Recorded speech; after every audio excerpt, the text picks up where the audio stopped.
عرب جو ہیں وہ اندر سے کھوکھلے، عیاشی نے، دولت نے، پیسے نے، دولت پیسہ عیاشی، اس کی وجہ سے کھوکھلے. یہاں میں آپ کو دو حدیثیں سنانا چاہتا ہوں. سنن ابن ماجہ کی روایت ہے حضرت ابو ہریرہ سے رضی اللہ تعالی عنہ قال قال رسول اللہ صلی اللہ علیہ وسلم اذا وقعت الملاحم بعث اللہ بعثا من الموالی هم اکرم العرب فرسا واجودہ سلاحا یوید اللہ بہم الدین، رواہ ابن ماجہ عن ابی ہریرہ رضی اللہ تعالی عنہ. جب ملاحم کا دور شروع ہوگا تو اللہ تعالیٰ اٹھائے گا ایک لشکر یا لشکروں پر لشکر موالی میں سے. موالی کون ہے؟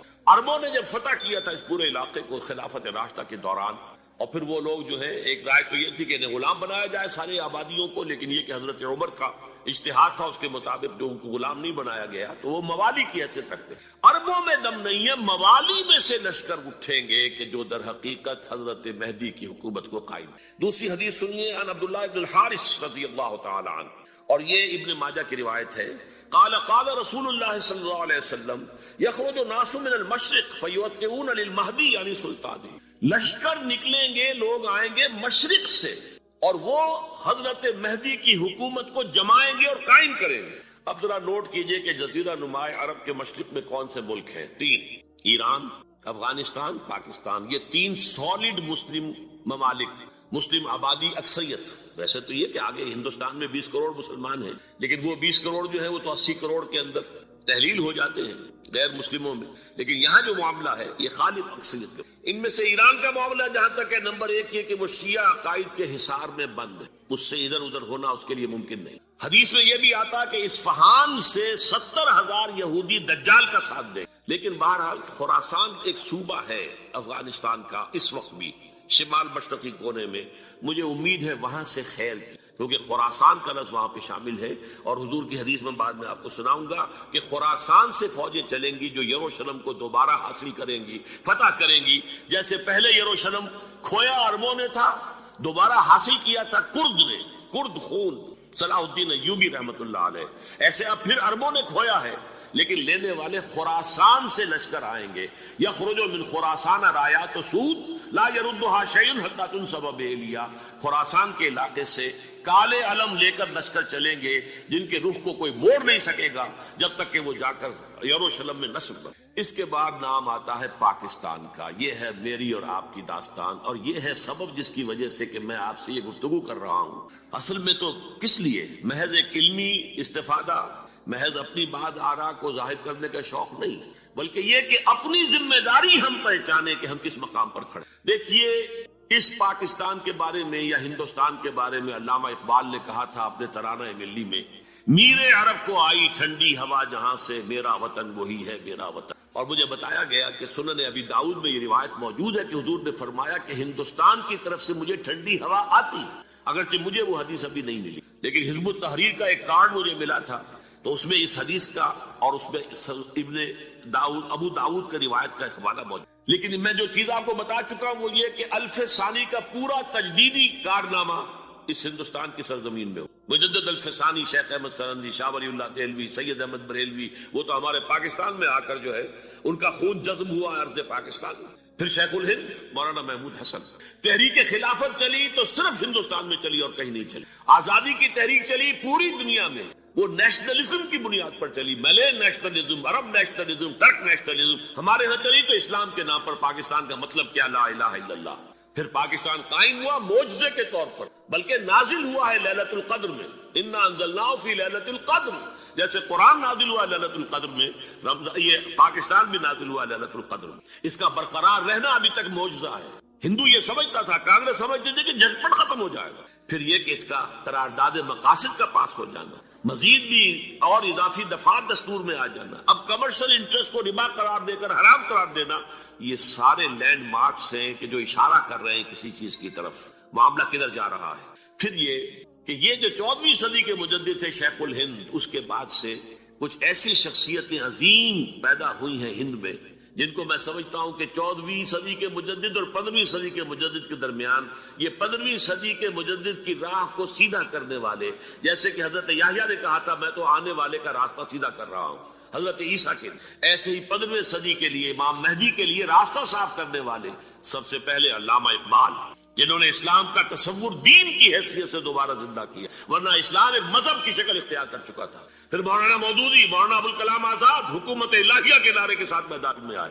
یہ اقبال نے جو تصور پیش کیا تھا اس پر عملی جد و جہد کے لیے حزب اللہ قائم ہوئی۔ نوٹ کر لیجئے 11 برس کا فرق ہے عمر کا علامہ اقبال کے اور ابوالکلام کے، اور 1913 میں جب حزب اللہ قائم کیے اس وقت علامہ اقبال کی ملی شاعری اپنے عروج کو پہنچ چکی۔ پھر یہ کہ علامہ اقبال کے بعد تعمیل جو ہے اس کام کی وہ ابوالکلام نے کی، لیکن روایتی علماء کی شدید مخالفت کی وجہ سے وہ بددل ہو کر چھوڑ گئے، کانگریس میں شامل ہو گئے، بساط جو ہے حزب اللہ کی انہوں نے لپیٹ دی۔ پھر مولانا مودودی آئے، انہوں نے وہ ڈور جو ہے اس کا سرا تھاما، جماعت اسلامی قائم کی حکومت الہیہ ہی کے قیام کے لیے۔ اگرچہ میرے نزدیک یہ کہ وہ انتخابی اور ایک قومی سیاست کی ایک جماعت بن کر پاکستان میں جو ہے دلدل میں پھنس گئی ہے، اب ہم اس کی کوشش کر رہے ہیں، تنظیم اسلامی اور یہ تحریک خلافت جس کے تحت یہ جلسہ ہو رہا ہے، یہ ساری چیزیں وہ ہیں کہ آپ کو سوائے پاکستان کے اور کہیں نہیں ملیں گی پوری۔ معلوم ہوتا ہے کہ پاکستان کو بہت بڑا رول پلے کرنا ہے اس میں، اور اس کے ساتھ اب جمع کر لیجئے افغانستان کی عمارت افغانستان، اسلامی عمارت افغانستان قائم ہوتی ہے۔ یہ پچھلے 20 سالوں میں جو کچھ وہاں ہوتا رہا ہے اس سے پہلے تصور نہیں ہو سکتا۔ علامہ اقبال کے فرزند بھی دیکھ کر آئے ہیں، تو اگرچہ وہ خود میں سمجھتا ہوں کہ خاصے انہیں آپ لبرل کہیں، آزاد خیال کہیں، لیکن اس درجے متاثر ہو کر آئے تھے کہ انہوں نے یہ کہا افغانستان میں جو میں نے حالات دیکھے ہیں کہ اگر 2-4 اور مسلمان ملکوں کے اندر یہ نظام قائم ہو جائے تو پوری دنیا مسلمان ہو جائے۔ یہ سب کچھ کیسے ہو رہا ہے؟ یہ آنے والے دور کی جھلکیاں ہیں۔ Coming events are casting their shadows before. یہ سب بتا رہے ہیں کہ پاکستان افغانستان کو مل کر اس میں کوئی عظیم رول پلے کرنا، اور اس کے ضمن میں اب میں علامہ اقبال کے بارے میں آخری بات کہہ رہا ہوں۔ علامہ اقبال کے بارے میں عام یہ خیال ہے، انہوں نے اپنے خطبات میں مہدی کا اور نزول مسیح کا، حالانکہ میں کل پڑھ رہا تھا مولانا سید احمد اکبر آبادی رحمۃ اللہ علیہ کا ایک مقالہ ان کا کہ علامہ اقبال نے ابن خلدون کے بارے میں یہ کہا ہے کہ مہدی کا اور نزول عیسیٰ کا دونوں کا انہوں نے انکار کیا ہے، حالانکہ ابن خلدون نے نزول عیسیٰ کا انکار نہیں کیا، صرف مہدی کا انکار کیا۔ بہرحال علامہ اقبال نے خطبات میں انکار کیا ہے، لیکن یہ کہ اپنی شاعری کے اندر میں چیلنج کرتا ہوں کسی بڑے سے بڑے اقبال شناس کو، ان کا یہ شعر ذرا سنیے۔ خضر وقت از خلوت دشت حجاز آید بروں، کارواں زی وادی دور و دراز آید بروں۔ خضر وقت، امام وقت، رہنمائے وقت، قائد وقت، خلوت دشت حجاز، حجاز کی صحرا کی کسی خلوت گزینی سے نکل کر باہر آئیں گے۔ میں حیران ہوتا ہوں علامہ کے اس فکر پر اور اس مصرے پر۔ یہاں انہوں نے شیعہ اور سنی دونوں کے کانسیپٹ جمع کر دیے۔ شیعہ کا کانسیپٹ یہ چھپے ہوئے کسی غار میں وہاں سے برآمد ہوں گے، اور ہمارا کانسیپٹ میں ام سلمہ رضی اللہ تعالیٰ عنہ کی حدیث سنا چکا، چھپے ہوئے ہوں گے وہ وہاں پر، مدینے سے نکل کر آ کر مکے میں چھپ جائیں گے۔ اس خانہ جنگی کی حالت میں لوگ ان کی طرف دیکھ رہے ہوں گے، سوچتے ہوں گے انہیں میدان میں آنا چاہیے، کوئی پارٹ پلے کرنا چاہیے، امت کی رہنمائی کرنی چاہیے، لیکن وہ چھپیں گے، وہ کارے ہوں گے، وہ اس ذمہ داری کو قبول نہیں کرنا چاہیں گے، جا کے چھپ جائیں گے مکے میں، وہاں سے مکے والے انہیں نکالیں گے، اور وہ کارے ہوں گے، انہیں بالکل یہ پسند نہیں ہوگا کہ یہ ذمہ داری اٹھائیں۔ تو خضر وقت خلوت دشت حجاز آیت بروں، کارواں زی وادی دور و دراز آیت بروں۔ کارواں جو چلے گا ان کی مدد کے لیے اس وادی دور و دراز، اس زی عظیم وادی دور و دراز، یہ وادی سندھ ہے۔ وادی سندھ جو ہے ہم سمجھتے ہیں کہ صرف یہ پاکستان اور پنجاب جو ہے یہ اس میں شامل ہے، سندھ اور پنجاب نہیں، افغانستان کا پورا مشرقی علاقہ اس میں شامل ہے۔ جیسے دریائے جیلم سندھ میں جا رہا ہے، جیسے دریائے گلگت سندھ میں آ کر ملتا ہے، جیسے دریائے چناب اور راوی اور جیلم اور یہ سب جا رہے ہیں اور آ رہے ہیں، اسی طرح دریائے کابل کہاں سے آ رہا ہے، دریائے گومل کہاں سے آ رہا ہے، ٹوچی کہاں سے آ رہا ہے، یہ سارا جو ہے ڈرین جو ہو رہا ہے ایسٹرن جو ہے پارٹ آف افغانستان، یہ سب وادی ہے۔ اس وادی کے یہ 2 حصے ہیں، ایک حصہ جو ہے یہ ادھر پاکستان میں ہے اور اسی وادی کا دوسرا حصہ جو ہے وہ افغانستان میں۔ کارواں زی وادی دور و دراز آیت بروں، کارواں چلے گا یہاں سے، یخرج ناس من المشرق یؤتون للمہدی یعنی سلطان ہی، مشرق سے فوجیں چلیں گی کہ جو مہدی کی حکومت قائم کریں گی، اور یخرج من خراسان رایات و سود، اور خراسان سے سیاہ پرچم چلیں گے کہ جن کا رخ کوئی موڑ نہیں سکے گا، حتیٰ تنصب بیلیا، یہاں تک کہ وہ جا کر یروشلم کے اندر نصب ہو۔ حضرات، میں ایک میری گفتگو کا حصہ باقی تھا لیکن میں اسے چھوڑ رہا ہوں، اس لیے کہ گلوبلائزیشن جو اس کی ہوگی، جو خلافت علی منہاج النبوہ کی تجدید کامل حضرت مہدی کے ہاتھوں عرب میں ہوگی، اس سے پہلے اس کے لیے محنت، کوشش، جد و جہد پاکستان اور افغانستان میں ہو چکی ہوگی جو اسے سپورٹ کرے گی اور وہاں جا کر حکومت قائم کرے گی. اس کے بعد گلوبلائزیشن کا جو مرحلہ اس کا ہے وہ حضرت مہدی کے ہاتھوں نہیں ہے، وہ حضرت عیسیٰ ابن مریم ان کے نزول کے بعد ہے، جن کے نزول کے بعد دجال کا خاتمہ ہوگا اور یہودیوں کا استحصال ہوگا. مسلمانوں پر بھی بڑی تکالیف عربوں پر آئیں گی، شدائد آئیں گے، لیکن یہ وہ میں حصہ ملتوی رکھتا ہوں کسی دوسری محفلوں، کسی دوسری مجلس اور نشست پر. اب میں آپ کو ذرا اس جو انسانوں میں سے انسان دشمنی کا جن کا سب سے بڑا رول ہے، میں ان کی 2000 سالہ تاریخ کا آپ کے سامنے نقشہ رکھنا. ان 1400 سال کا تو میں نے صرف 4 آپ کو پوائنٹس بتائے. موسیٰ سے عیسیٰ تک 1400 برس علیہ الصلوۃ والسلام، 2 مرتبہ عروج، 2 مرتبہ زوال. اشیریوں کے ہاتھوں پٹوائی، بابلیوں کے ہاتھوں پٹانا، گریکس کے ہاتھوں مرمت، رومنس کے ہاتھوں. یہ جو 2000 سال ہے، کیونکہ اب تو ظاہر بات ہے 21ویں صدی شروع ہو گئی، 20 صدیاں حضرت مسیح کو پوری ہو گئی. پہلی بات نوٹ کیجئے، حضرت مسیح کی پیدائش ہے سن 1 قبل مسیح. یہ نقطہ آپ نے کبھی سنا ہے یا نہیں؟ جب ملینیم کا سلسلہ شروع ہوا تھا پچھلے سال تو میں نے بیان کر دیا تھا کہ ایک عجیب حساب تو انہوں نے غلطی. حضرت مسیح کی پیدائش ہوئی 25 دسمبر کو، سن انہوں نے شروع کر دیا، جو اس کے بعد جنوری آئی تو پہلا سال شروع ہو گیا.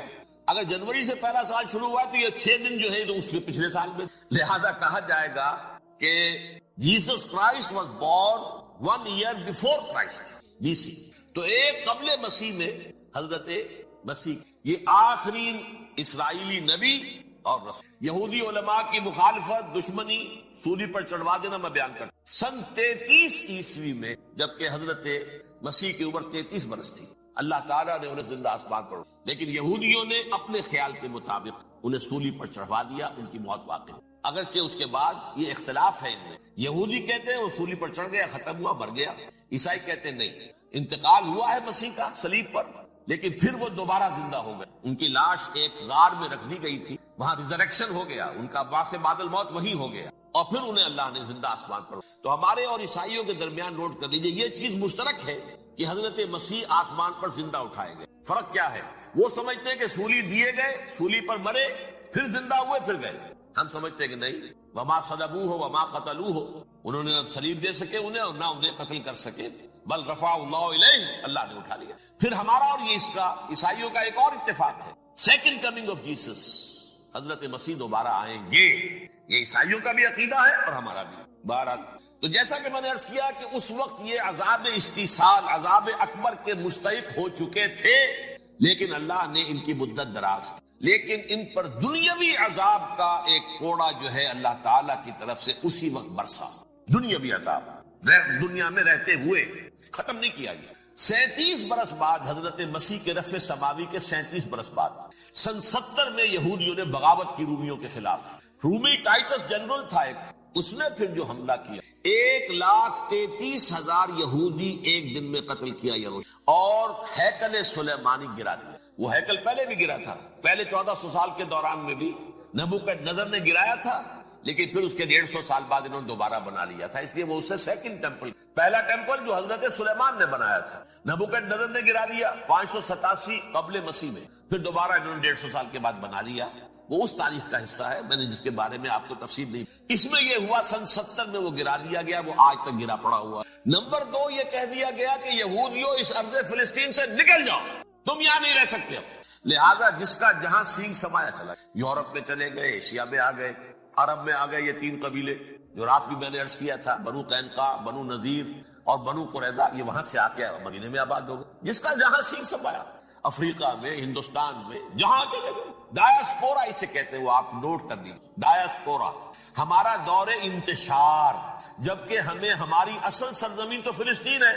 حضرت ابراہیم کا مسکن، حضرت اسحاق، حضرت یعقوب کا مسکن فلسطین، یہ ہے ہماری اصل جاگیر، یہ تو ہماری جدی پشتی جاگیر ہے. لیکن یہاں سے نکال دیے گئے سن 70 عیسوی میں، اور وہاں سے لے کے 1917 تک ان کا ڈایاسپورا جاری رہا. یہ دور انتشار. اس دور انتشار کے چند حصے ہیں جس کو میں چاہتا ہوں کہ آپ علیحدہ علیحدہ سمجھیں. دور انتشار کا جو پہلا جو ہے تقریباً 300 برس رومی حکمران تھے. وہ یہودیوں کے بھی دشمن تھے اور عیسائیوں کے. عیسائی اور یہودی ایک دوسرے کے بھی دشمن تھے، لیکن رومی سمجھتے تھے کہ یہ ایک ہی تھیلی کے چٹے بٹے ہیں. رومیوں کے نزدیک عیسائی بھی یہودیوں ہی کا ایک فرقہ تھے، کوئی علیحدہ مذہب تو تھا ہی نہیں. لہذا رومی جو ہیں، رومنز، وہ ان دونوں کو ستاتے تھے، مارتے تھے، اور یہ آپس میں لڑتے تھے، یہودی عیسائیوں کو مارتے تھے، عیسائی یہودیوں کو مارتے تھے۔ یہ ہے 300 برس تک۔ سن 300 عیسوی میں کیا ہوا؟ ایک معجزہ ہو گیا۔ بہت عظیم ایمپرر کانسٹینٹائن، قسطنطین اعظم، رومن ایمپررز میں سے بہت بڑا ایمپرر، وہ عیسائی ہو گئے۔ اب تو معاملہ بالکل تلپٹ ہو گیا، پوری سلطنت عیسائی ہو گئی۔ اب عیسائیوں کے عیش ہو گئے اور یہودیوں پہ مار پڑ۔ اب عیسائیوں کا آپ خود سوچئے کہ جنہیں وہ خدا بنا بیٹھے ہیں، خدا کا بیٹا قرار دے رہے ہیں، ان کے قاتل کون؟ یہودی بدماش۔ لہذا ان کی وہ پٹائی شروع ہوئی ہے یورپ میں، پوری رومن امپائر میں انہیں ذلیل کیا گیا۔ شہروں میں آمد بند، علیحدہ رہو، گھیٹوز کے اندر رہو۔ یہودی کا نام جو ہے وہ گالی بن گیا، جیسے آج بھی یہودی گالی کہتے ہیں، جیسے خنزیر کا لفظ۔ آخر وہ بھی اللہ کی مخلوق ہے، لیکن آپ کو معلوم ہے کوئی شخص زبان پر نام نہیں لانا چاہتا خنزیر کا، سور کا، ہے تو مخلوق، وہ بھی ایک حیوان ہے۔ ایسے ہی یہ ہے یہودی گالی، گالی۔ لہذا ایک طرف تو ان دونوں کے درمیان دشمنی، جس کو قرآن کہتا ہے وَأَغْرَيْنَا بَيْنَهُمُ الْعَدَاوَةَ وَالْبَغْضَاءَ، ہم نے ان کے مابین دشمنی جو ہے پیدا کر دی۔ اور جب یہ پوری سلطنت عیسائی ہو گئی تو قافیہ تنگ ہو گیا یہودیوں کا۔ اب آئیے 571 عیسوی، یعنی جبکہ ڈائسپورا کو کتنا عرصہ ہو چکا تھا؟ 500 برس۔ سن 70 سے شروع ہوا نا ڈائسپورا، جب ٹائٹس نے گرایا ہے ہیکل کو اور نکال باہر کیا انہیں فلسطین سے، بھاگ جاؤ، یہاں ایک یہودی بھی نہیں رہے گا، فلسطین سے نکال دیے۔ اس کے پورے 500 برس بعد سن 571 عیسوی میں حضور کی پیدائش ہوئی، ولادت باسعادت محمد الرسول اللہ صلی اللہ علیہ وسلم۔ 610 میں آپ پر وحی کا آغاز ہوا، لیکن حضور کے ساتھ ان کا معاملہ کیا؟ اول تو جبکہ حضور ابھی مکے ہی میں تھے، یہودیوں نے ریشہ دوانیاں شروع کر دی حضور کے۔ قریش مکہ کو سکھاتے تھے، پڑھاتے تھے، ان سے یہ پوچھو، ان سے یہ پوچھو، یہ اس طرح تنگ کرو، ان سے یہ امتحان لو، یہ آپ کے علم میں۔ سورہ بنی اسرائیل میں، سورہ کہف میں وہ سوالات، جو امتحانی سوالات آئے تھے، ذوالقرنین کون تھا، اصحاب کہف کون تھے، تم رسول بنے پھرتے ہو تو بتاؤ، اور یہ روح کی حقیقت کیا بتاؤ۔ یہ ساری ریشہ دوانیاں کر رہے تھے بیٹھے ہوئے، ابھی وہیں پر حضور ابھی پہنچے۔ ہجرت فرما کر حضور تشریف لے آئے تو حضور نے جسے ماسٹر سٹروک کہا جائے گا، یعنی اسٹیٹس مین شپ کا ماسٹر سٹروک، آپ نے مدینے میں آتے یہودیوں کے ساتھ پیکٹ کر، جوائنٹ ڈیفنس پیکٹ آف مدینہ، کہ اگر مکے والے ہم پر حملہ کریں گے تو ہم مل جل کر ایک قوم کی حیثیت سے مقابلہ کریں۔ یہ میثاق مدینہ کہلاتا ہے، جس کے بہت غلط معنی پہنائے جا رہے ہیں آج کل۔ بہرحال میں موضوع میرا چونکہ یہ نہیں، میں ادھر نہیں جاؤں، لیکن ہوا کیا؟ ہر مرتبہ یہ خیانت کے مرتکب ہوئے، اور جو عہد کیے تھے ان سے پھرے، اندر ہی اندر سازش، ریشہ دوانی، حضور کی بدترین دشمنی۔ سورہ نساء کی آیت نمبر 12 میں، 14 میں، 13 میں فرمایا ہے لا تزال تطلع علی خائنۃ منہم، اے نبی ہمیشہ آپ کے علم میں ان کی طرف سے خیانتیں، بددیانتیاں آتی رہیں گی۔ اور بار بار وہ مسلسل جنگ کی آگ بھڑکاتے تھے، قریش کو دعوت دیتے، آؤ آؤ آؤ، ہم اندر سے بغاوت کر دیں گے، تم آؤ تو صحیح، ختم کریں محمد کو اور اہل ایمان کو صلی اللہ علیہ رضی اللہ تعالیٰ عنہ۔ لیکن پھر جب وہ آتے تھے تو یہ دبک جاتے تھے، ان میں ہمت نہیں، میدان کے مرد نہیں رہے۔ کہ سورہ حشر میں ان کا نقشہ کھینچا گیا، کھلے میدان میں مقابلے کی اس کے اندر صلاحیت نہیں۔ یہ تو فصیلوں کے پیچھے سے، جیسے عورتیں کہیں دیہات میں لڑائی ہوتی ہے تو مرد جو ہے گلیوں میں لڑتے ہیں، عورتیں اوپر سے پتھر پھینکتی ہیں، بس وہ کام یہ کر سکتے تھے، من ورائے جدر، فصیلوں کے پیچھے سے، جنگ میں میدان میں نہیں۔ بہرحال قرآن مجید میں ہے یہ، سورہ مائدہ کی آیت نمبر 64، کلما اوقدوا نارا للحرب اطفاها اللہ، اکثر و بیشتر مواقع پر تو یہ جب آگ بھڑکاتے تھے جنگ کی، اللہ اسے بجھا دیتا تھا۔ لیکن بہرحال اس کے باوجود جنگیں ہوئی، غزوہ بدر، غزوہ احد ہوئی، کہ یہ ساری اصل شرارت، اور اس کے نتیجے میں حضور نے پھر ایک ایک کر کے 3 قبلوں کو سزا دی۔ غزوہ بدر کے فوراً بعد بنو قینقاع نکالے گئے، غزوہ احد کے فوراً بعد بنو نذیر نکالے گئے، اور غزوہ احزاب کے بعد بنو قریظہ نکال دیے۔ یہ تو میں نے آپ کے سامنے رکھ دیا صرف حضور کے زمانے میں ان کا کیا رہا دشمن۔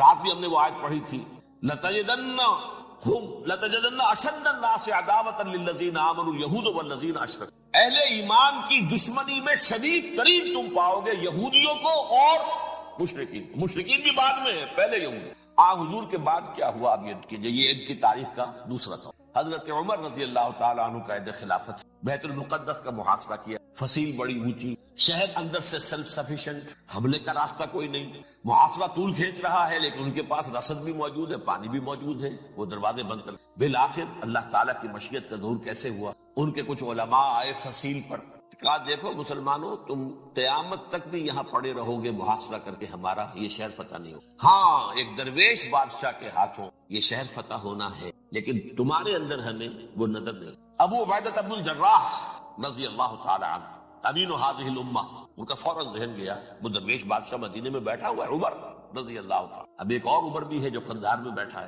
نقشہ وہی ہے، سادگی کی حد تک اپنی آنکھوں سے وہی عمر اول عمر ثانی تھے عمر بن عبد العزیز.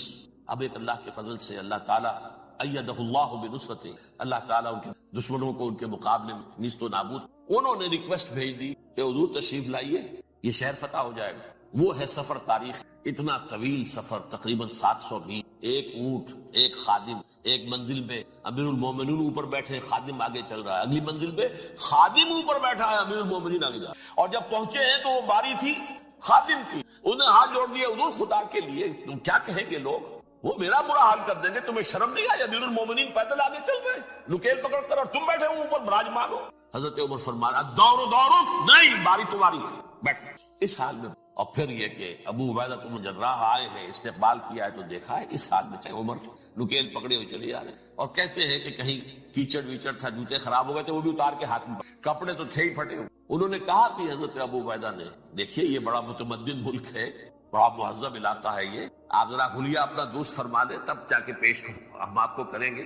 آپ نے فرمایا نحن قوم اعزنا اللہ بالاسلام، ہم وہ قوم ہیں جنہیں اللہ نے عزت دی ہے اسلام کے ذریعے سے، کپڑوں کے ذریعے سے، دولت کے ذریعے. اسی حال میں گئے ہیں، اوپر سے انہوں نے کھڑے ہو کر نشانیاں دیکھی ہیں، اپنی کتابیں کھولی، ہاں یہ وہی ہے، اچھا لو جی سرنڈر، شہر تمہارے ہاتھ میں. خون کا ایک قطرہ نہیں بہا اور بیت المقدس فتح. لیکن اس وقت حضرت عمر نے ایک نرمی یہ کی کہ یہودیوں کے لیے بھی اسے اوپن سٹی قرار دے. یہ احسان عظیم حضرت عمر کا. اس سے پہلے یہودی آ ہی نہیں سکتا تھا، داخل ہی نہیں ہو سکتا تھا، وہاں وہ آ کر وزٹ نہیں کر سکتا تھا، زیارت نہیں کر سکتا تھا اپنے مقدس مقامات کی. حضرت عمر نے یوں سمجھیے کہ تقریباً 550 برس کے بعد ان کے لیے راستہ کھولا ہے کہ ہاں تم آ سکتے ہو، زیارت کر سکتے. لیکن یہ عیسائیوں نے لکھوایا معاہدے کے اندر، انہیں یہاں آپ آباد ہونے کی اجازت نہیں دیں گے، لیکن کم وزٹ دی پلیسز، دیکھیں زیارتیں کریں اور جائیں. یہ معاہدہ حضرت عمر کا ہے رضی اللہ تعالیٰ، جو پھر خلافت راشدہ کے بعد بنو امیہ نے بھی اس کو آرڈر کی، بنو عباس نے. پھر جو ہمارے یہ ترکوں میں اندر خلافت آئی تو ترک خلفاء نے بھی اس معاہدے کی پوری پابندی. فلسطین میں آ سکتے ہیں یہودی صرف زائرین کی حیثیت سے، وہاں آباد نہیں. اب آئیے اگلا دور آیا حضرت عثمان کا دور. یہ ہے وہ وقت کہ اب یہود نے امت مسلمہ کی پیٹھ میں چھڑا دیا. وہ کیسے؟ ایک یہودی عبداللہ ابن سبا اسلام کا لبادہ اوڑھ کر معاشرے کا جائزہ لے لیا. ان میں بنو ہاشم اور بنو امیہ میں جو پرانی کشاکش تھی اس کے کچھ نہ کچھ جراثیم باقی، اگر ان کو ذرا بھڑکا دے تو مسلمانوں میں انتشار کر. کہا یہ عثمان کون ہے؟ یہ تو بنو امیہ میں سے ہے، یہ حق تو بنو ہاشم کا ہے، خلافت ان کے پاس ہونی چاہیے، محمد کے تو رشتہ دار وہ ہے صلی اللہ. عوام الناس کے اندر بات پھیل. پھر ایک بڑی سازش کے انداز میں حضرت عثمان کے خلاف پروپیگنڈا، حضرت عثمان کے جو عاملین تھے، گورنر تھے، ان کے خلاف پروپیگنڈا، اور ایسی ہوشیاری کرتے کہ کوفے میں کوفے کے حاکم کے خلاف کچھ نہیں کہنا، اجی مصر میں یہ ہو رہا ہے، اجی شام میں یہ ہو رہا ہے، اجی یہ جو عثمان ہے وہ یہ کر رہا ہے، یہ ظلم ہو رہا ہے، یہ لوٹ مار ہو رہی ہے، یہ خیانتیں ہو رہی ہیں. اب نہ تو اس زمانے میں مینز آف کمیونیکیشن، کیسے تصدیق کریں گے؟ افواہیں تو آپ آج کراچی کے اندر شروع ہو جائے تو پتہ نہیں چل سکتا کسی کو کہ کیا اس میں صداقت ہے کیا جھوٹ. اور بری بات جو ہے فطرت انسانی کی کمزوری ہے، وہ فوراً قبول کرتا ہے. کسی کے بارے میں اچھی بات ماننے کو تیار نہیں ہوتا، لیکن بری بات تو فوراً تیار. بہرحال یہ فتنہ انہوں نے اٹھایا، حضرت علی کی الوہیت کا فتنہ اٹھایا، حضرت عثمان کے خلاف الفتنۃ الکبریٰ برپا کیا، حضرت عثمان شہید. اس کے بعد 5 برس تک مسلمان ایک دوسرے کی گردنیں کاٹتے، باغی خانہ جنگ. امت کو وہ زخم لگایا ہے جو آج تک جس سے خون رس رہا ہے. یہ شیعان عثمان اور شیعان علی تھے، جو بعد میں پھر سنی اور شیعہ. اور آج تک فتنہ کس نے جگایا؟ ایک عبداللہ ابن سبا اور اس کے قارئین، شیطان کا ایجنٹ، اور انسانوں میں سے بھی اس کے جو بھی حواریین تھے اور شیطانوں کے اندر سے بھی تھے، انہوں نے بھی اس آگ کو بھڑکایا. یہ آپ سوچ لیجئے کہ یہ کس نے وہ زخم لگایا؟ یہود. اگلا دور خلافت راشدہ ختم ہوئی، بنو امیہ کا بھی دور کافی گزر گیا. طارق ابن زیاد 712 عیسوی میں حملہ کر. اسپین اس وقت عیسائیت کا بہت بڑا گڑھ، بڑے کٹر ترین عیسائی جو ہے وہ اسپین میں، لہذا یہودیوں کی وہاں بہت پٹائی ہوتی تھی، بہت پٹائی ہوئی. میں بتا چکا ہوں، دشمنی تھی چلی آ رہی تھی عیسائیوں کے ہاتھوں یہودیوں کی. وہ تو سن 300 عیسوی سے ایمپرر کانسٹنٹائن کے بعد سے شروع ہو گئی. اس حوالے سے یہودیوں نے اس وقت چالیاتی یہ برتی، کچھ راستے واسطے بتائے، کچھ مدد کی. طارق ابن زیاد نے انہیں اپنا ہسپانیہ فتح ہو گیا. تو یہودی چونکہ محسنین کی فہرست میں آ چکے، انہیں بہت اقتدار، بڑی سپورٹ مسلمانوں نے، ان کے بڑے بڑے علماء جو اسی دور کے اندر پیدا ہوئے، بڑے بڑے تھنکرز ان کے اسی دور میں پیدا ہوئے۔ بن گوریون جو کہ ایک وزیر اعظم تھا اسرائیل کا، اس نے یہ لکھا ہے اپنی کتاب میں، Muslim Spain was the golden era of our diaspora. وہ ڈائسپورا جو 70 عیسوی سے شروع ہوا تھا اور 1917 عیسوی تک جاری رہا ہے، اس میں سے گولڈن ایرا ہمارا جو تھا وہ مسلم اسپین تھا۔ اسپانیہ میں بیٹھ کر ہم نے عیش، لیکن وہاں سے انہوں نے اور جو کچھ کیا، یہ تو داستان کے تو بہت سے گوشے ہیں، لیکن میں جس اسٹریٹ لائن میں چل رہا ہوں اس کے اعتبار سے ایک بات سمجھ، وہاں بیٹھ کر انہوں نے اب عیسائیت کی پچھڑا کو پروٹیسٹنٹ مذہب پیدا کیا، تقسیم کر، جیسے شیعہ سنی کی تقسیم عبداللہ ابن سبا، رومن کیتھولک اور پروٹیسٹنٹ کی تقسیم یہودی علماء۔ ہوتا کیا تھا، ہسپانیہ کی یونیورسٹیاں ہیں، کارڈووا میں ہے، ٹولیڈو میں ہے، گریناڈا میں ہے، غرناطہ، قرطبہ، تولیتلا، اور وہاں آتے تھے لوگ، فرانس سے چلے آ رہے ہیں نوجوان پڑھنے، جرمنی سے چلے آ رہے ہیں، تین ہی ملک قریب ترین پڑھتے ہیں سینٹرل جو یورپ کے۔ یہاں پر جو ہے وہ اسلام جو نور پھیلا رہا تھا اس سے بھی مستفیض ہوئے، جہالت کے جو ہے پردے ان کے وہ چھٹے، اس کے ساتھ ہی وہ یہودی وہاں ان کے اندر جو جراثیم داخل کر رہے تھے، وہ اس عیسائیت کے خلاف بغاوت، جو اس وقت دنیا میں عیسائیت پوپ کا راج تھا دنیا میں اس وقت، یورپ میں جو عیسائیت تھی اس میں ایک طرف بادشاہ تھے، لیکن بادشاہوں کی حیثیت وہاں پر یوں سمجھ لیجئے کٹ پتلیوں کی تھی، اصل قوت پوپ کے ہاتھ میں۔ اور پوپ کو انہوں نے جیسے قرآن نے کہا اتخذوا احبارهم ورهبانهم اربابا من دون اللہ، کیونکہ سینٹ پال نے شریعت موسوی ساخت کر دی تھی تو اب شریعت تھی ہی نہیں، پوپ کو اختیار تھا جس چیز کو چاہے حلال قرار دے دے، جس چیز کو چاہے حرام قرار دے۔ اتخذوا احبارهم ورهبانهم اربابا من دون، انہوں نے کہا صاحب یہ پوپ کس بلا کا نام ہے، یہ بھی انسان ہے، بات تو ٹھیک تھی نا، اصل حیثیت تو کتاب کی ہونی چاہیے، ڈیوائن بک، دی ریویلڈ اسکرپچر، لہذا اور یہ کتاب ہر شخص پڑھ سکتا ہے، کوئی پوپ کے باپ کو جو ہے کوئی اس کے لیے پروپرائٹری رائٹس تو نہیں ہے کہ صرف پوپ پڑھ سکتا ہے یا پادری پڑھ سکتا ہے، ہم بھی پڑھ سکتے، ہم بھی سمجھ سکتے۔ یہ باتیں کہ جن کو بڑھا چڑھا کر بیان کر اور پوپ کا اقتدار ختم کرا دیا اور توجہ مرکوز کر دی بائبل۔ اب بائبل میں بڑا حصہ تو اولڈ ٹیسٹامنٹ کا ہے، نتیجہ کیا ہوا، یہود کی عظمت پروٹیسٹنٹس کے نزدیک مسلم ہو گئی۔ اصل قوم تو یہ ہے، وہ دشمنی بدلی کہ نہیں بدلی، موسیٰ کے امتی یہ ہے، تورات موسیٰ کو دی گئی، ابراہیم کی نسل یہ ہے، لہذا وہ جو دشمنی تھی، جو عداوت تھی کہ ہمارے خدا کو سوری چڑھانے والے ہیں یہ بدماش، اس کا ازالہ ہوا۔ اس پروٹیسٹنٹ مذہب کے نتیجے میں یہ میں اب آپ کو بتاتا ہوں کہ ایک نتیجہ وہ نکلا ہے جسے برٹرنڈ رسل نے بیان کی، اس کی کتاب ہے ان praise of آئیڈلنس،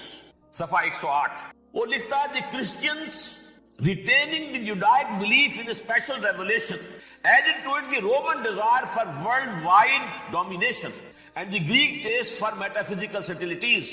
The combination produced the most fiercely persecuting religion that the world has yet known.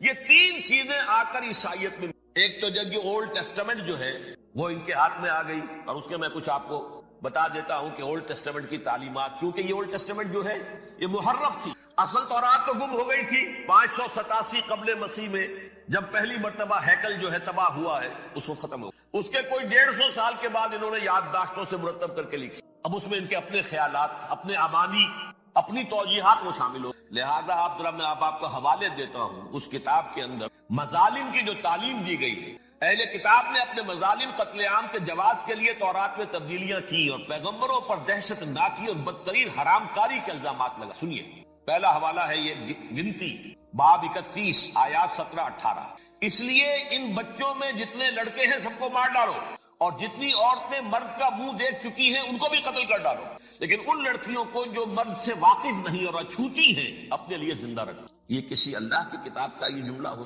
کسی ریویلڈ بک کا؟ اور سنیے، یہ ہے استثناء ڈیوٹرانومی باب 20 آیت 16-18، پر ان قوموں کے شہروں میں جن کو خداوند تیرا خدا میراث کے طور پر تجھ کو دیتا ہے، کسی ذی نفس کو جیتا نہ بچا رکھنا، جیسا خداوند تیرے خدا نے تجھ کو حکم دیا بالکل نیست کر دے، مرد عورتیں بوڑھے سب۔ یہ کتاب مقدس ہے۔ اور سن، سموئیل باب 27 آیت نمبر 9، اور داؤد نے اس سرزمین کو تباہ کر ڈالا اور عورت مرد کسی کو جیتا نہ چھوڑا۔ نمبر 4، ان سب آباد شہروں کو ماں، عورتوں اور بچوں کے بالکل نابود کر ڈالا۔ کتاب استثناء باب 3 آیت 6۔ یہ ہے جو کہہ رہا ہے برٹرنڈ رسل، کرسچینٹی میں آ کر یہ تین چیزیں شامل ہو، ایک تو یہ باربیرین، یہ تعلیم جو ہے، اور یہ مذہب کے نام پہ تعلیم، یہ کتاب مقدس کی تعلیم۔ نمبر 2، رومنز کے اندر جو ایک تمنا تھی ورلڈ ڈومینیشن کی، وہ عیسائیت کے اندر آ گئی، اس لیے کہ پوری رومن امپائر جو ہے عیسائی ہو گئی، اسے وراثت کے اندر ورلڈ ڈومینیشن کی جو ایک تمنا تھی وہ، اور پھر یہ کہ انہوں نے جو توہمات تھے یونانیوں کے، ان کو بھی اپنے ہاں مختلف شکلوں کے اندر جمع کر لیا۔ ان تین چیزوں کا the combination produced the most fiercely persecuting religion that the world has yet known۔ اس کے نتیجے میں دنیا میں تاریخ انسانیت کے اندر جو بدترین خوخار ترین مذہب ہو سکتا ہے وہ شکل عیسائیت، اور اس کا مظہر عتم کیا تھا؟ نوٹ، صلیبی جنگیں۔ ایک بات ٹائم ٹیبل کے اعتبار سے نوٹ کر لیجئے گا، فرسٹ ملینیم ختم ہوا، سیکنڈ شروع ہوا۔ ان کے 1000 سال ختم ہوئے تو 11ویں صدی میں سیکنڈ ملینیم شروع ہوا، تو پہلی صلیب لاکھوں مسلمان کو صرف یروشلم کے اندر اتنا خون بہایا ہے کہ خود ان کے ہسٹورینز لکھتے ہیں کہ جب ان صلیبیوں نے جب گھوڑوں کے ساتھ وہ چل رہے تھے گلیوں میں، تو ان کے گھوڑوں کے گھٹنوں تک خون کی ندی بہ رہی، جہاں سے گزرے ختم کر دے گئے، آبادیاں کی آبادیاں۔ اگرچہ اس کروسیڈ میں گیہوں کے ساتھ گھن بھی پیسے، یہودی بھی بہت مارے۔ یہ فرانس سے، جرمنی سے جب یہ کروسیڈرز آ رہے تھے، 3000 میل کا سفر طے کر کے آئے تھے۔ سوچئے اربن ثانی پوپ جو تھا، آگ لگا دی تھی اس نے پورے یورپ کے، شرم سے ڈوب مرو، تمہارے مقدس علاقے مسلمانوں کے ہاتھ میں، انفیڈلز، یہ کافر، یہ مرتد، یہ ملحد۔ مسیح جہاں پیدا ہوا، مسیح کو جہاں سولی دی گئی، وہ کہاں ہے؟ ان کے ہاتھ میں۔ وہ آگ لگائی ہے 3000 میل کا فاصلہ طے کر کے، اور جو تباہی تاریخ انسانی میں ایسی بڑی مثال، اور یہ ان کے اپنے شرم سے مارے، ایسے محسوس ہوتا ہے جیسے ان کی گردن اگرچہ بھٹکے ہوئے ہیں، لیکن کبھی بھولی ہوئی منزل بھی یاد آتی ہے راہی کو، اور بھٹکے ہوئے آہو کو پھر سوئے حرم لے چل۔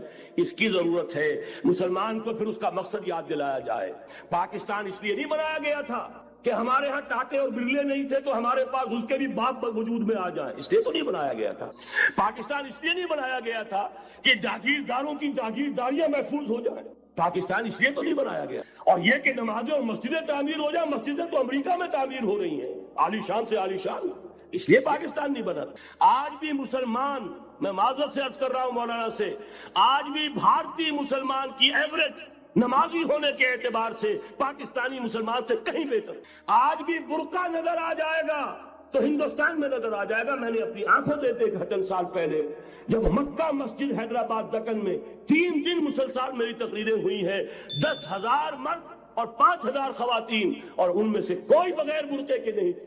ایک سیلاب نظر آ رہا تھا برقعوں کا کہ جب جلسہ ختم ہوا ہے رات کے 12 بجے 3 دن تک متواتر۔ یہاں کہاں نظر آئے گا برقع آپ کو؟ یہاں تو جس کے پاس 2 پیسے ہو گئے اس نے سب سے پہلے برقع اتار کے پھینک دیا۔ معلوم اچھی طرح سمجھ لیجئے، یہ چیزیں تو وہاں زیادہ ہیں یہاں کی نسبت۔ اصل ضرورت تھی کہ یہاں اس نظام کو قائم کیا، وہ نظام عدل اجتماعی، وہ جس میں حریت ہو، اس میں عام آدمی بھی خلیفہ وقت کو ٹوک سکے۔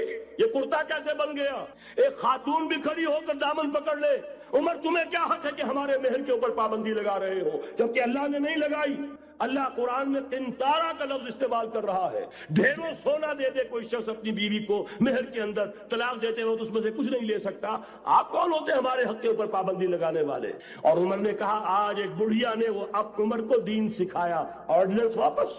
حضرت سعد بن ابی وقاص رضی اللہ تعالی عنہ جو فاتح ایران تھے، وہ گورنر ایسے نہیں بن گئے تھے ریوڑیاں بٹی ہو اور گورنری مل گئی ہو، وہ تو خود فاتح تھے ایران کے، اس لیے گورنر تھے۔ صرف ایک پرچہ پہنچا ہے بارگاہ خلافت میں، حضرت عمر فاروق کے پاس انفارمیشن آئی، سعد نے اپنے گھر کے باہر ڈیوڑی بنا لی ہے اور ایک دربان کھڑا کر حضرت بلال کو بھیجا ہے رقعہ دے کر، اور یہ حکم تھا کہ بلال پہلے تو جاتے ہی ڈیوڑی میں آگ لگا دینا، پھر یہ رقعہ دینا میرا۔ اور رقعے میں لکھا ہوا تھا، اے سعد، لوگوں کو ان کی ماؤں نے آزاد جانا تھا، تم نے انہیں اپنا غلام کب سے بنا لیا ہے؟ یہ دربان کھڑے کر دیا اپنے آگے۔ وہ حریت، وہ مساوات کہ جا رہا ہو خلیفہ وقت اور چارج لینے جا رہا ہے بیت المقدس کا، کوئی ذاتی علاج کے لیے نہیں جا رہا، سیر و سیاحت کے لیے نہیں جا رہا، چارج لینے کے لیے، بالکل سرکاری وزٹ ہے، آفیشل وزٹ ہے، اسٹیٹ وزٹ۔ اور حال کیا ہے؟ 700 میل کا فاصلہ طے کرنا اور ایک اونٹ نہیں، کوئی انٹوریج نہیں، کوئی خدم و حشم نہیں، کوئی جمبو جٹ بھرے ہوئے نہیں، کچھ نہیں، ایک اونٹنی، ایک خادم۔ اس ایک اونٹنی پر چونکہ راستے کا راشن بھی ہے لہذا 2 آدمی نہیں بیٹھ سکتے، ایک بیٹھ سکتا۔ ایک منزل خلیفہ وقت بیٹھا ہوا ہے اوپر اور خادم نکیل پکڑ کر چل رہا ہے، اگلی منزل خادم اوپر بیٹھا ہے اور خلیفہ وقت عمر عبد الخطاب رضی اللہ تعالی عنہ، اور وہ آگے آگے نکیل پکڑ کر چل رہے ہیں۔ یہ نظام چاہیے آج نوع انسان۔ اس کے انتظار میں، اس کی تلاش میں نوع انسانی نے کتنے تجربے کر لیے، کیسی چھلانگیں لگائی، ملوکیت ختم کی، آسمان سے گرا کھجور میں اٹکا، جمہوریت آئی نام نہاد، لیکن وہ سرمایہ دارانہ نظام بن کر آگے سے بڑھ کر لعنت بن گئی۔ پہلے جاگیردار مسلط تھا، اب سرمایہ دار اور کارخانے دار مسلط ہو۔ اس سے نکلنے کے لیے زور لگایا، کمیونزم کی طرف گئے، چھلانگ لگائی، اب ایک پارٹی ڈکٹیٹر بن کر بیٹھ گئی۔ انسان رست از یک بنتا افتاد در بندے دیگر، ایک چیز سے غلامی سے نجات پاتا ہے، دوسری میں پھنس جاتا ہے۔ اور کیوں؟ کہ وہ نظام عدل اجتماعی جو محمد عربی کو دے کر بھیجا گیا تھا، اس کے کسٹوڈین سوئے ہوئے، اس کے کسٹوڈین کو اندازہ ہی نہیں۔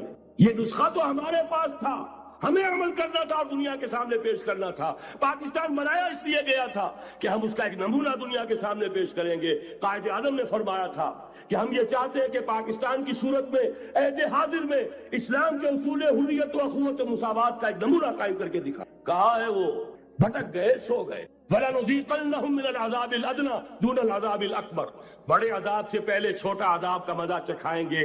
لَعَلَّهُمْ يَرْجِعُونَ، شاید کہ لوٹ آئیں۔ کوئی عجب نہیں اس عذاب الادنیٰ سے بعد ہم جاگے نہیں، ہوش میں نہیں آئے، کوئی عجب نہیں کہ بڑے عذاب کا کوڑا ہماری پیٹھوں پر برس گیا۔ لیکن مجھے یہ یقین ہے، نوٹ کر لیجئے، اگر یہ دوسرا امکان ہو گیا، خدا نہ خواستہ اللہ کے عذاب کا کوڑا ہماری پیٹھ پر برسا، مجھے یقین ہے اللہ ہندوؤں کو مسلمان بننے کی توفیق دے گا، لیکن اسلام کا بول بالا اسی خطے سے ہو۔ تاریخ میں یہ ہو چکا ہے آیا فتنہ تاتار کے افسانے سے، پاسباں مل گئے کعبے کو صنم خانے سے، تاتاریوں کے ہاتھوں کروڑوں مسلمان قتل ہوئے، لیکن اسلام نے تاتاریوں کو فتح کر لیا، اور پھر اسلام کا مسلمانوں کا دوسرا دور عروج انہی تاتاریوں کی مختلف شاخوں کے تحت ہوا۔ وہ تاتاری ہی تو تھے، وہ سارے ہورس، ٹرکش ہورس، ترکان تیموری، ترکان سبوی، ترکان سلجوقی، ترکان عثمانی، وہی تو سٹاک تو وہی ہے آیا فتنہ تاتار کے افسانے سے، پاسباں مل گئے کعبے کو صنم خانے سے، اس لیے کہ حضور نے فرمایا مشرق سے ہوگا، یہاں سے فوجی چلیں گی، تو کوئی عجب نہیں۔ بہرحال یہ دو امکانات ہیں، لیکن اس کا فیصلہ تیرے ہاتھوں میں ہے، دل یا بدن، سیدھی سیدھی بات۔ اگر تو اب بھی ہم ٹھیک ہو جائے، جاگ جائے، ہوش میں آ جائے، قوم یونس کی طرح توبہ کر لے، تو بغیر عذاب کے کوڑے کے رحمت خداوندی ہم پر سایہ کرے گی۔ اگر ہم نہ جاگے تو وہ عذاب کا کوڑا آئے گا۔ یہ نہیں میں کہہ سکتا ان ادری قریب بعید ما توعدون، یہ میں نہیں کہہ سکتا، یقین کے ساتھ جانتا ہوں کہ آئے گا، لیکن یہ کہ اس کے بعد بھی یہی سے بول بالا ہوگا۔ اگر ہمارے ذریعے نہیں تو ان کے ذریعے سے جو ہمیں شکست دے کر پھر اسلام قبول کر لیں، لیکن کیوں نہ پہلے ہی راستے پر چلنے کی کوشش کریں۔ اب نوٹ کر لیجئے، یہ کتابیں اگر آپ پڑھنا چاہیں تو کتاب الملاحم میں پڑھیے۔ بدترین عذاب عربوں پر آیا کھڑا ہے، سروں پر تنا ہوا، بدترین ایسی جنگ ہونی ہے الملحمۃ العظمیٰ، جس کو کہ میں بھی آپ کو گواہی پیش کر دوں گا، جسے کہا گیا ہے لاسٹ کروسیڈ۔ بش نے بھی کروسیڈ کا لفظ بول دیا تھا، پھر واپس لیا اس نے۔ نکل جاتی ہے جس کے منہ سے سچی بات، فقیہ مجتہد بھی سے وہ رندے بادہ خار اچھا، کروسیڈ کہہ کر پھر واپس۔ یہ کروسیڈ، اس کے اوپر جس قدر نقصان ہونا ہے عربوں، گریٹر اسرائیل بنے گا، یہ عراق، شام، اردن، سعودی عرب کا کچھ شمالی علاقہ، ترکی کا جنوبی علاقہ، مصر کا صحرائے سینا، اور اس کے ساتھ ہی جو بہترین اس کا زرخیز ترین علاقہ ڈیلٹا آف نائل، یہ سب یہودیوں کے قبضے۔ اس کو حدیث میں کہا گیا الملحمۃ العظمیٰ۔ عیسائی 80 علم لے کر مسلمانوں تم پر حملہ آور ہوں گے، اور ہر علم کے نیچے 12,000 فوج، 9.5 لاکھ فوج۔ یہ نیٹو کی تیاری کس کے لیے ہو رہی ہے؟ جب USSR کا خاتمہ ہوا تو پوچھا گیا تھا نیٹو چیف سے، اب کس لیے؟ تمہارا وہ دشمن تو ختم ہو گیا، اب ہمیں اسلامک فنڈامنٹلزم سے ڈرنا ہے۔ وہ جانتے ہیں خطرہ یہی ہے، اب اسلام ابھر سکتا ہے، مسلمانوں کے سینوں کے اندر وہ آگ ہے، اوپر خاکستر آ گیا ہے، تمہیں اٹھانا بیٹھنا، یہ اندر تو انگارہ ہے، اوپر سے راکھ ہے، اس سے دھوکہ نہ کھا جانا ان کے دلوں کے اندر۔ اور بش نے کہا تھا مسلمان چاہتے ہیں کہ ہسپانیہ سے لے کر انڈونیشیا تک نظام خلافت قائم کر، اور میں حیران ہوا تھا کہ اس کمبخت کو ہسپانیہ کا خیال کیسے آ گیا۔ ہمیں تو کبھی آتا ہے، ہم تو بھول گئے، وہ تو 500 برس پرانی بات ہے، جبکہ وہاں سے ہمیں نکال دیا گیا۔ اگرچہ اقبال نے کہا تھا ہے عرض فلسطین پہ یہودی کا اگر حق، ہسپانیہ پر حق نہیں کیوں اہل عرب کا؟ ہسپانیہ میں تو 800 سال حکومت کی مسلمانوں نے، اور ابھی 500 برس سے گزرے۔ یہودی تو عرض مقدس سے 2000 سال نکالے گئے، انہیں لا کے آباد کیا گیا۔ عربوں کے سینے میں خنجر وہ چھوٹا سا جو چاہتا تھا، کوئی پوچھنے والا نہیں۔ امریکہ جیسے اپنے بیٹے کی حفاظت کرے ویسے کرتا ہے۔ اور حضور نے فرمایا ہے وہ جنگ جب ہوگی تو ایک باپ کے اگر 100 بیٹے ہوں گے تو 99 ختم ہو جائیں گے، ایک بچہ۔ یہ حدیث صحیح۔ اور آپ نے فرمایا ویل للعرب من شر قد اقترب، عربوں کے لیے ہلاکت، عربوں کے لیے بربادی اس شر سے۔ اور آج جس طرح انہوں نے ان کی تہذیب کو اختیار کر دبئی جا کر بدترین مغربی معاشرہ جو ہے وہ دبئی کے اندر قائم کر، اب سعودی عرب اس راستے پر بڑھ رہا، اور اس کے بعد نمبر 2 پر جو ہے ہم پاکستانی ہیں۔ لیکن میں اس کے پہلی بات جو کہہ رہا ہوں وہ تو یقین، اس میں تو احادیث صحیحہ ہے، اگرچہ اس کے بعد پانسا پلٹے گا، پھر حضرت مہدی کا ظہور ہوگا، حضرت عیسیٰ کا نزول ہوگا، اور وہ گریٹر اسرائیل گریٹر گریو یارڈ بنے گا یہودیوں کا، ایک ایک یہودی قتل ہوگا اور دفن ہوگا۔ یہ بات میں ہونا ہے، میں پہلی بات پرچ کر وہ پانسا پلٹے گا جب پلٹے گا۔ ابھی جو سامنے ہے وہ کیا ہے، جسے ملحمۃ العظمیٰ کہا حضور نے، جسے آرمگیڈون کہتے ہیں عیسائی۔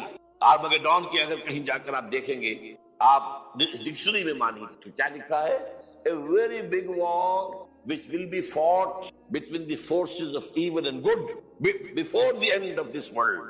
اس دنیا کے خاتمے سے پہلے خیر اور شر کی قوتوں کے درمیان بہت بڑی جنگ ہوگی۔ ارمجدون اسے کہتے ہیں عربی میں، اور ارمگیڈون اسے کہتے ہیں انگریزی۔ اور یہ بائبل کی آخری کتاب کے جو اس میں کہ مکاشفات یوحنا، ریولیشنز آف سینٹ جان، یہ تو میں کہہ رہا ہوں یقین کے ساتھ، اور زیادہ دور نہیں آیا چاہ، اس لیے کہ یہودیوں کا اور عیسائی جو کنزرویٹوز ہیں، نیو کنزرویٹو، ان کا 5 نکاتی ایجنڈا ہے متفق علیہ، جس کے تحت یہ جنگ صلیبی شروع، سن لیجیے۔ آرمگیڈون نمبر 1، گریٹر اسرائیل قائم ہو جانا اس کے نتیجے میں نمبر 2، مسجد اقصی اور قبۃ الصخرہ کو گرانا نمبر 3، وہاں تھرڈ ٹیمپل، وہ مسجد جو حضرت سلیمان نے بنائی تھی 1000 قبل مسیح، پھر برباد کی تھی نیبوکدنیزر نے، دوبارہ بنائی گئی، پھر دوبارہ ختم ہوئی 70 عیسوی تک گری پڑی ہے، ان کا خانہ کعبہ گرا ہوا 70 عیسوی سے لے کر آج تک۔ ایک دیوار ہے ویلنگ وال، جہاں جاتے ہیں روتے ہیں پیٹتے ہیں باتوں، وہاں وہ بنے گا تھرڈ ٹیمپل۔ اور نمبر 4 اس میں لا کر رکھا جائے گا تخت حضرت داؤد۔ یہ تخت کہاں ہے اس وقت؟ یہ لندن شریف کے اندر جو ان کی پارلیمنٹ کا جو چرچ ویسٹ منسٹر ایبے، اس میں رکھا ہوا ایک پتھر تھا جس پر بٹھا کر حضرت داؤد کی تاج پوشی، پھر حضرت سلیمان کی ہوئی، پھر وہ پتھر رکھ دیا گیا جب حضرت سلیمان نے بنایا ہیکل مسجد اقصی، وہاں رہا وہ۔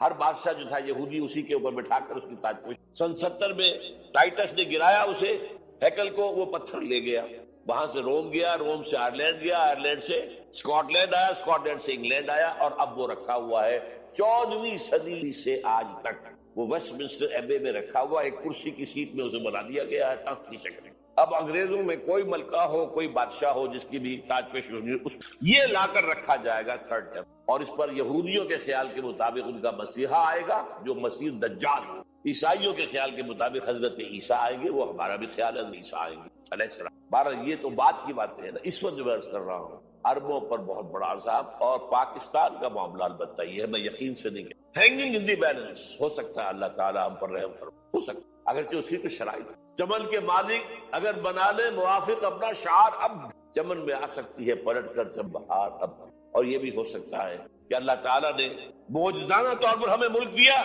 ہم نے اللہ سے بدعہدی کی، وعدہ خلافی کی، غداری کی، لہذا سزا دی جائے اور ہم سے یہ ملک چھین دیا۔ اس جسٹ دور نہ سمجھ، انہونی بات نہ، جو گھیراؤ ہو رہا ہے آپ کے مغرب میں نیٹو فورسز اور مشرق میں بھارت فورسز، بھارتی گدھوں کی طرح بیٹھے ہوئے انتظار کر رہے ہیں پاکستان اور ڈسٹیبلائز ہو جائے، یہاں اور بدامنی ہو جائے۔ اب لاہور میں پھر آج دھماکے ہو، 2 دن پہلے کا دھماکہ میں سہ کے آیا ہوا ہوں آپ کے سامنے بیٹھ، وہ جانے بچی جو ہماری اکیڈمی کا حشر ہوا وہ میں آپ کو نہیں بتا سکتا۔ یہ سارا کیوں ہو رہا ہے؟ تاکہ یہاں بدامنی ہو جائے اور ہمیں جواز مل جائے، مغرب سے نیٹو فورسز داخل ہو جائیں، مشرق سے بھارتی فورسز آ جائیں، اور ہمارے ایٹمی دانت توڑ کر اور پھر ہمیں بھارت کے سامنے ڈال دیا جائے۔ نو ڈو ایز یو لائک، یہ ان کا نقشہ ہے، ہوگا کیا وہ اللہ جانے، ہوگا وہ جو اللہ چاہے، لیکن اللہ کا چاہنا جو ہے وہ کس پر منحصر؟ یہاں انقلاب برپا کرو، یہاں اسلام لاؤ، اگر دھندوں میں لگے رہو گے تو وہ خود بخود نہیں آ جائے گا۔ صحابہ نے جانیں دی تھی، کتنی تکلیفیں اٹھائی تھی، 12 برس تک مکی دور کے اندر، با نشہ درویشی در ساز و دمادم زن، جو پختہ شبی خدرا بر سلطنت جم سن۔ یوم طائف یاد ہے جو حضرت عائشہ فرماتی ہے کہ میں نے پوچھا تھا حضور سے کہ یوم احد سے زیادہ سختی بھی آپ پر کبھی آئی؟